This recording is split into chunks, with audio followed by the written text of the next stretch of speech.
شاہ صاحب یہ فرمائیے کہ بھٹو کی جو پھانسی تھی اس نے سندھ میں کیا رد عمل پیدا کیا؟ سر لوگوں میں شعور تھا بہت، اور بھٹو کو پھانسی دینے سے ہمیں یہ محسوس ہوا کہ یہ ان کا ڈومیسائل سندھ کا تھا، اس وجہ سے ان کو پھانسی دی گئی۔ اگر وہ کسی اور ڈسٹرکٹ اور کسی پروونس کا ہوتا تو شاید اس کو پھانسی نہ ہوتی، اور وہ بعد میں ایسے ہوا بھی۔ یہ فرمائیں کہ یہ جو سندھی قوم پرستی کا رجحان تھا جو جی ایم سید سے شروع ہوا، جی جی، اور یہ اب کہاں تک پہنچا ہے، اور اس کے پیچھے کیا محرکات ہیں بھٹو کی پھانسی کے علاوہ؟ سندھ کے جتنے بھی نیشنلسٹ ہیں، ایک تو انہوں نے اپنا صحیح طریقے سے عوام میں کام نہیں کیا، اور دوسرا پیپلز پارٹی بھٹو صاحب کی اور پھر ان کے خاندان کی جو قربانیاں ہیں وہ اس کو سارا کھا گئی۔ تو اس لیے سندھ میں بھٹو کی پاپولیرٹی بھی ہوئی، پھر انہوں نے کام بھی کیا اس وقت، کیونکہ ہم تو بھٹو کے ساتھ اس وقت سے ہیں جب وہ موومنٹ شروع کی تھی ایوب کے خلاف۔ کتنی عمر تھی آپ کی؟ میں 24-25 سال تھی، گریجویشن کیا تھا میں نے، اور پھر میں ان کے ساتھ چلا گیا۔ شاہ صاحب یہ جو اردو اور سندھی کی جو تقسیم ہے، اس کی جڑیں کہاں سے شروع ہوئیں، اور اس کو پیپلز پارٹی اور دوسری جو قومی جماعتیں ہیں اس کو ختم کیوں نہیں کر سکی؟ بس سر وہ دونوں کا قصور ہے، لیکن میں تو یہ سمجھتا ہوں کہ جیسے پنجاب سے لوگ آئے، انہوں نے یہاں سیٹل ہوئے، انہوں نے اپنے بچوں کو سندھی پڑھائی، اور سندھی رہنا سہنا اور بات کرنا جو آ رہے ہیں آج سے 100 سال پہلے آئے، وہ بالکل ایڈجسٹ ہو گئے۔ اور ہمارے اردو اسپیکنگ بھائی، ہم نے بڑے خدمت بھی کی ان کو، اپنے گھر بھی دیے، اپنی زمینوں بھی دیے، بڑی خدمت کی سندھی والوں نے، لیکن انہوں نے اپنے بچوں کو بھی اردو جا کے شہر میں پڑھایا، اور انہوں نے ایڈجسٹ۔ اب ہمارے یہاں پنجاب میں دیکھیں، پنجاب میں ہمارے یہاں یہ فرق ہے کہ پنجاب میں اگر 2 یا 3 آدمی اردو اسپیکنگ بیٹھے ہیں یا سندھی اسپیکنگ یا پشتو، لیکن وہ پنجابی میں بات کرتے ہیں۔ ہم تو ابھی تک اگر ایک اردو اسپیکنگ ہے اور 10 سندھی اسپیکنگ ہے، ہم سب اردو میں بات کرتے ہیں۔ ہم نے تو اس حد تک قربانی دی ہے، لیکن اس کا کوئی وہ نہیں ہے نبل بدل ہماری قربانیوں کا۔ ہم تو آج بھی ہمارے بھائی ہیں، اور ہم تو آج بھی چاہتے ہیں۔ پچھلے کیئر ٹیکر میں ان کا گورنر بھی اردو اسپیکنگ تھا، اور چیف منسٹر بھی اردو اسپیکنگ تھا، ان کی خواہش بھی پوری ہو گئی، لیکن اس کے باوجود بھی وہ کہتے ہیں کہ نہیں۔ تو ہم نے کہا جی ہم تو چاہتے ہیں کہ ہم مل کے رہیں۔ بیچ میں انٹر میرجز بھی ہوئی ہمارے یہاں، تو اس میں بھی اردو اسپیکنگ بچیاں ہمارے آئی، اور ان کے یہاں سندھی بچیوں نے بھی شادی کی۔ جو سندھی بچیاں شادی کی تو وہ وہاں اردو بولنے لگ گئیں، لیکن جو اردو اسپیکنگ تھی انہوں نے نہیں کیا، وہ اردو اسپیکنگ رہی، بچے ان کو اردو اسپیکنگ سندھی نہیں بولے، اور وہ پھر نسلیں در نسلیں وہ بھی ہمیں نقصان ہوتا رہا۔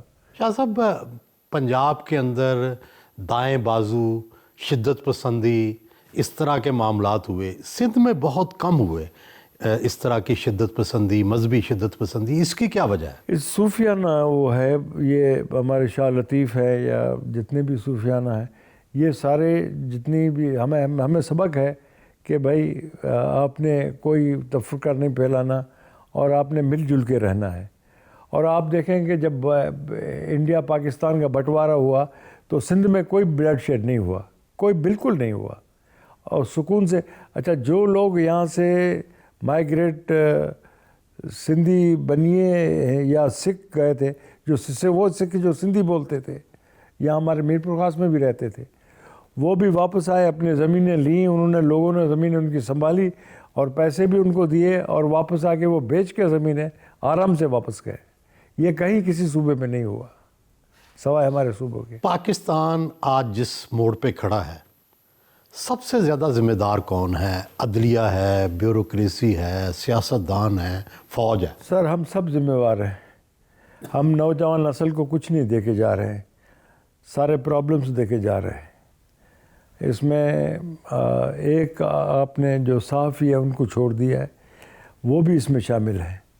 یہ سارے ہم سب کا قصور ہے، جتنے ہم اپنے نوجوان نسل اب نوجوان نسل کا صرف ایک ہی وہ ہے کہ بھی باہر جائیں، یہاں ہمارا فیوچر صحیح نہیں ہے، ہماری کوئی سیکیورٹی نہیں ہے، نوکری بھی باہر کریں یہ بھی، اور کل کو خدا نہ خواستہ جو ملک ان لوگوں کو باہر نکالیں گے تو یہ کہاں جائیں گے؟ پاکستان کیسے ٹھیک ہو سکتا ہے؟ بس امید ہماری نوجوانوں میں ہے، نوجوان نسل میں، اللہ کرے کوئی ان میں سے نکلے، اور اگر یہ الیکشنز ہو سیفلی اور صحیح الیکشن ہوتے رہے تو انشاءاللہ کوئی نہ کوئی لیڈرشپ نکل آئے گی۔ مارشل لاء جو ہیں انہوں نے کتنا پاکستان کے بگاڑ میں کردار ادا کیا ہے؟ مارشل لاء نے سر فائدہ تو نہیں دیا ہے، لیکن اگر یہ الیکشنز ہوتے رہے اور سیاستدان چلتے رہتے تو کوئی نہ کوئی لیڈرشپ نکل آتی۔ بھٹو صاحب بھی تو نکلے نا، اور اگر وہ ہوتے تو آج دبئی نہ ہوتا، پاکستان دبئی ہوتا، اگر بھٹو ہوتے تو۔ اگر بھٹو ہوتے تو، لیکن اس کو پھر امریکہ نے اور انہوں نے سب نے مل کے مارا، شہید کیا، تو وہ بڑا افسوس ہے۔ بلکہ میں جب سارک اپوزیشن لیڈرز کانفرنس کے لیے بے نظیر بھٹو کا انوائے بن کے کہ میں بندرہ نائکی سے ملا، تو اس نے مجھے کہا کہ شاہ صاحب آپ نے اپنا نقصان تو کیا لیکن تھرڈ ورلڈ کا آپ نے بھٹو کو مار کر نقصان کیا۔ اس کا میرے پاس جواب ہی نہیں تھا۔ میں نے کہا بالکل میڈم آپ صحیح کہہ رہی ہیں۔ آپ ہمارا جو تعلیم کا معیار ہے، جی سر، ہمارا جو لوگوں کی اگلی نسل کی تربیت کا معیار ہے، کیا آپ اس سے مطمئن ہیں؟ میں بالکل مطمئن نہیں ہوں۔ جب تک اس میں سفارشی چلتی رہیں گی تو یہ کچھ نہیں ہوگا۔ اس کو آپ پہلے تو ٹریننگ، ٹیچروں کی ٹریننگ ہونی چاہیے۔ پہلا گھر ماں باپ ہے، اس کے بعد استاد ہے۔ جب تک وہ ٹرین نہیں ہوں گے اور صرف تنخواہ لینے کے لیے اور ٹیوشن پڑھانے کے لیے، پیسے کمانے کے لیے آئیں گے تو پھر تو وہ قوم کہاں سدھرے گی۔ لوگ کہتے ہیں جی شاہ صاحب کہ آئین پاکستان موجود ہے 1973 کا، کیا یہی اگر اس پہ صحیح کاربند ہوا جائے تو کیا پاکستان خوشحالی کی طرف اور امن و استحکام کی طرف جا سکتا ہے؟ جا سکتا ہے جی، بالکل۔ یا اس کا کانسٹیٹیوشن سے آپ مطمئن نہیں ہیں؟ نہیں 73 کا سے 100% اب متفق ہے، بالکل۔ اور لیکن الیکشنز ہونے چاہیے اور فیئر الیکشنز ہونے چاہیے تو انشاءاللہ بہتری آئے گی، جو میں سمجھتا ہوں۔ جنرل ضیاء الحق کے دور میں آپ بھی عطاب کا نشانہ بنتے رہے، بھٹو کے حق میں جو تحریک چلی، سندھ کے اس وقت کیا حالات تھے؟ یہ زیادہ تر باقی پاکستان کو پتہ نہیں کیونکہ سینسرشپ تھا، مارشل لاء تھا، تو اس وقت کیا حالات تھے یہاں؟ بہت ہی خراب حالات تھے، اور ضیاء الحق صاحب خود جب وہاں دادو میں اترے تھے تو وہ ان کا ہیلی کاپٹر اڑ نہیں پا رہا تھا، لوگوں نے گھیراؤ کر لیا تھا۔ اور اس کے بعد نواب شاہ کے روڈ پہ انہوں نے چھوٹے بچوں کو، بوڑھوں کو MRD کے زمانے میں گاڑیاں چڑھا دی۔ تو ضیاء الحق سے سندھ کو اس سے بڑا کوئی نفرت، بہت بڑی نفرت تھی۔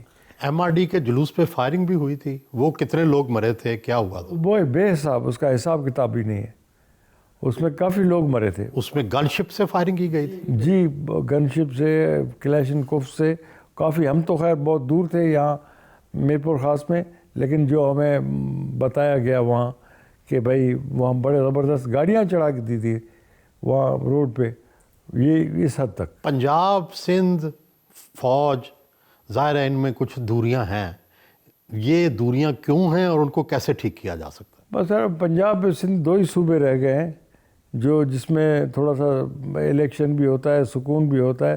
دو صوبے تو ہمارے بالکل ان کو قابو کرنے کی ضرورت ہے۔ اگر ہمارے سیاستدان، ہمارے فوجی اور جتنے بھی لوگ ہیں کوشش کریں ان سے بیٹھ کے سیدھی بات کریں، تاکہ بلوچستان کو اور فرنٹیئر کو جب ہم انڈیا سے بات کر سکتے ہیں تو کسی سے بھی بات کر سکتے ہیں۔ ہمیں بات کرنی چاہیے، اور سوائے باغ تیسرا کوئی راستہ نہیں ہے۔